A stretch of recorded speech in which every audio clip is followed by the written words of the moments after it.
Hey guys, the following clip is about finding a tangent to a hyperbola. Enjoy! When finding a tangent to a hyperbola, it's a little bit more difficult. So it is impossible to have a parallel line that is also a tangent because the line has a positive gradient and the hyperbola always have a negative gradient. The line will always cut the hyperbola twice. But the only time that it is possible is if my line has a negative gradient or my hyperbola has a positive gradient. Cannot have the same gradient because then it will not have a tangent. So let's look at the following example.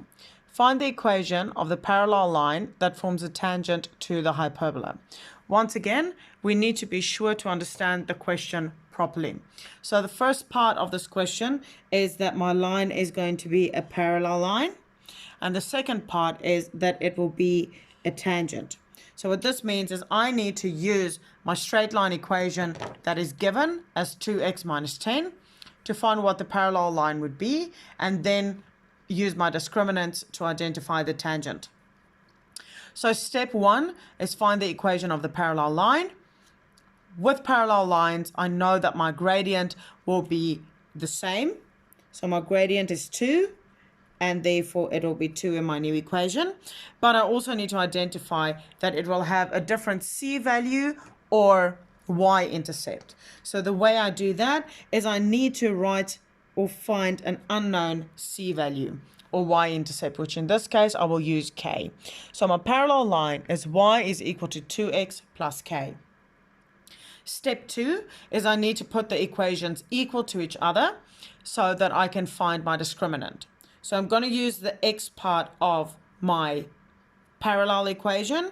2x plus k is equal to the x part of my hyperbola equation. So 2x plus k is equal to negative 8 over x. Step 3 is I need to identify my discriminants. For me to do that, I need to rearrange my equation. For me to be able to use the discriminant formula, I need to have my equation in the format of ax squared plus bx plus c is equal to 0. So what I've done here is I've gotten rid of the x, and I expanded this bracket, took my negative 8 over the equal sign to find 0. Now I need to go into my calculations.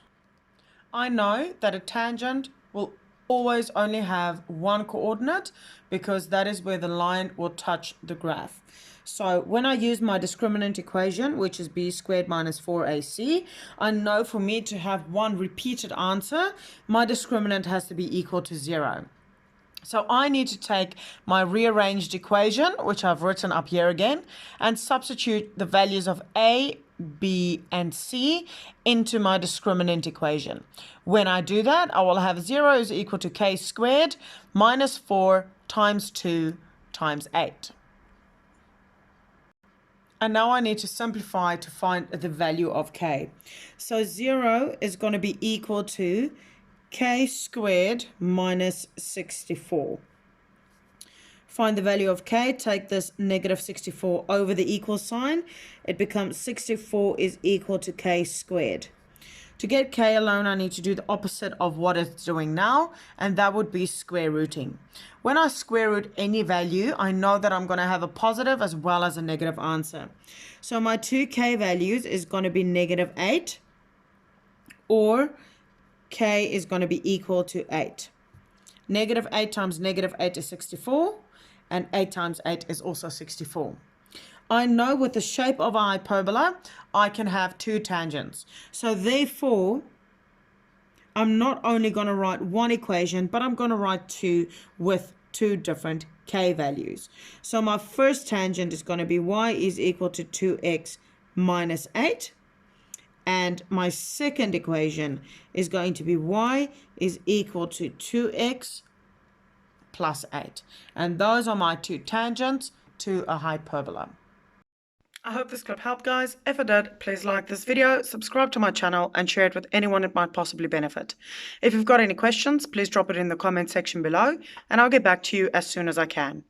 Also find the links to discriminant over here, as well as the finding the points of intersection between a straight line and a hyperbola. Thanks for watching. See you next time. Bye.